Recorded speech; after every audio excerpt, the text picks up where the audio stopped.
Hi, everybody. So I said I was going to get started doing some lives, and this is the first one. I just want to talk a little bit really quickly, not a long video, about how I got started in business, right? Some of you follow me, but you don't really know what I do or how I can help you or what I've done. I just want to talk really quickly about how I got started in business, and I will share that. In 1999, I wrote my first book. It actually didn't even start as a book. It started as an article I was writing to the editor of a magazine. I think I was reading something in Essence and I was responding, and it just kept growing, and next thing you know, it had dialogue and it was a book. I went on to publish that book. I self-published through a company in California, and I made my first $100,000. But before I made my first six figures, I quit my job. So why did I do that? Because I was naive. I was new to all of this. I didn't know. I thought that once you have a book out, that boom, money was just going to fall from the sky, and that didn't happen. So I had to actually learn how to sell like crazy, and that's how I ended up earning the six figures. So my book was everywhere. I remember my sister coming home saying, I saw someone reading your book on the bus. I saw somebody reading your book on the train. And it was just so amazing to have 10,000 copies of your book in the hands of people all across the US, right? So here are the three things that I did that you can probably apply to when it comes to business, even if you're just starting out.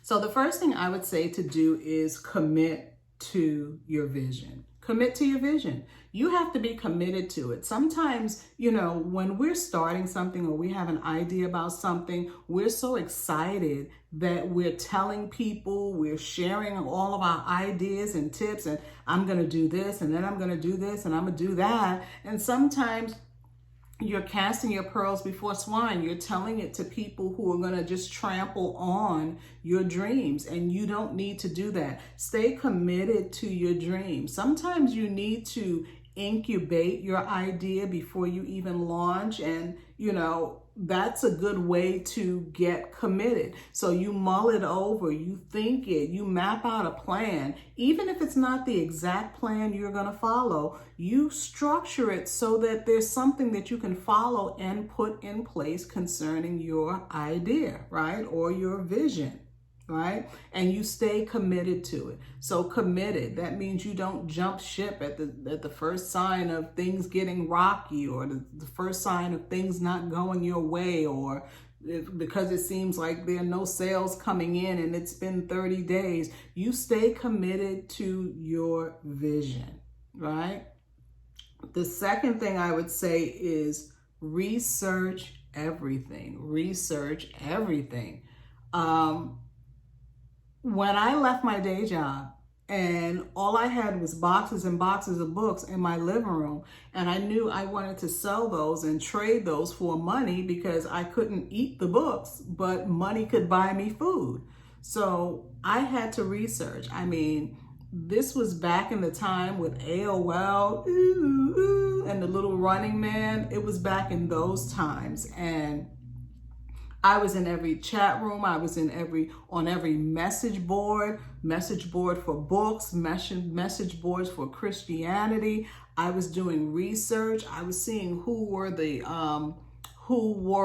book reviewers out there. I remember there used to be this long, exhaustive list of book reviewers. And I mean, I must have harassed, and I don't advise this, but back then I must have harassed those people like, please pick my book. Please pick my book for the book club reading. And I had it all mapped out in my mind that if 10 book clubs that had 10 members each would buy my book, how much it would be. So I was making a plan, and even though now there are better ways to approach book clubs, back then I just researched everything. I researched people who actually reviewed books and put it on their website, 3 stars, 5 stars, whatever. It was getting the name out there and allowing my book to come up in the search engine. So that's what I was doing.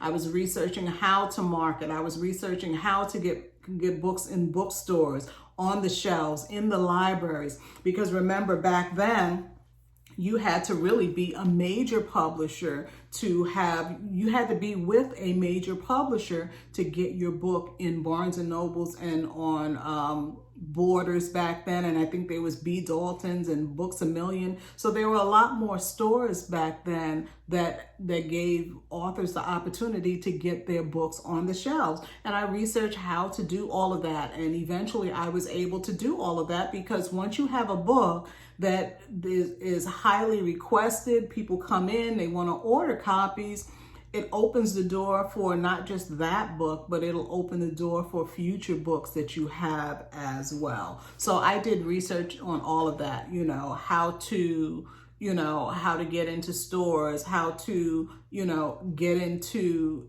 boutiques, just anywhere you can sell a book. I was doing research on how to get it in there or get it mentioned. One of my highlights was, there was this guy, I think his name was Meadows. I hope I'm not messing up his name, but he used to write for the Michigan Citizen, right? I had never been to Michigan or, anywhere close to it. And he had written an article and he was naming some of the hot new self-published authors, and I was one of them. But that wasn't the kick. The kick was, when the magazine came out and he sent it to me in the mail, not the magazine, it's a paper. It came out in the mail. My book was on the same page as Judge Greg Mathis announcing that he was going to do his court show on TV. So he was announcing that in the page. They were doing a write-up on it, so to speak. So I was on that same page. And the thing that I like to smile about is that all these years, his show is still on, new episodes, and I'm still here doing new stuff too. So that was just an awesome experience. It took a lot back then. And I think it's probably even a little easier now if you have a book or even a product and you want to get it out there. But either way, do the research. You need to understand your industry inside out. And I made sure that once I was foolish enough to leave my job thinking it was the cool thing to do because I had a book, I learned everything I could about publishing, marketing books, promotion, and all that stuff. And I've been able to apply it to everything else that I've done thus far. So you can do the same thing too. And 3, my third point, you really want to be consistent. I can't tell you how many people, follow me or, maybe I follow them back. And every now and then I'm going through the accounts that I'm connected to, especially on Instagram. And then I see people who have brands who haven't posted since March or haven't posted since 2017 or haven't posted since 2015. It's like you have to be willing to be consistent when you are in business. So, eventually sales will come, but you keep being consistent. Even if you get 1 like, 2 likes, 10 likes, 15 likes, you keep being consistent. Keep being consistent. Every business that I launch, this is the formula I follow. I commit to my vision. I research everything about that business. Many of you know that I just launched a beauty brand, a hair care, but it also, has skin products too called Mega Hair.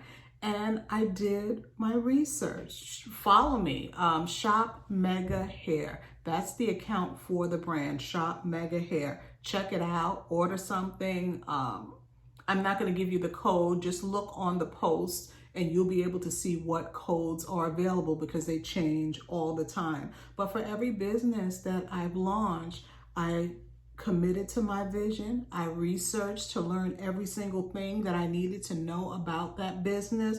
And that includes reading articles on why people fail at certain businesses so you can use that to your advantage. But most of all, I try to be consistent. So even with sharing my tips on businesses through the lives like I'm doing now, this was my effort to even be more consistent with business by helping and reaching back and helping some that are just getting started with just tips that they can use to begin to implement in their lives and help their businesses. I also have a 30-day challenge. If you're up for it, it will change your mindset. It has a lot of good stuff in it. I have books that you can download. I have checklists. I have articles, everything that's going to help shift your mindset to just getting started, to position you to be the best boss entrepreneur that you can be. Check the link in my bio. It says take the challenge, and you click that, you sign up, and it will also give you access to my private group. I had several groups on Facebook, but now I've limited it to one so I can run my business effectively without being pulled in too many directions. So go ahead, log on, and if you know someone who needs this kind of information or you know it would help them, just drop a tag them in the comments, and let them watch it before it expires. But if it expires, it will be on my YouTube channel, and that's youtube.com/MissPrincessDom. Was there something else I wanted to say? I'm trying to remember. Now, I think I covered everything. I wanted you to know about the challenge, and definitely follow me on Shop Mega Hair. And I'll be back. Actually, yeah, if you have questions, if you're like, okay, you said commit to your vision, you said research, and you said be consistent, but what about, maybe you have a question, or maybe there's something that I missed, drop a comment below, and what I'm going to do is I'm going to pull at least 3 or 4 of the best questions, and then I'm going to answer them in my next live. So stay tuned, follow me, turn your notifications on. I'll be back with more.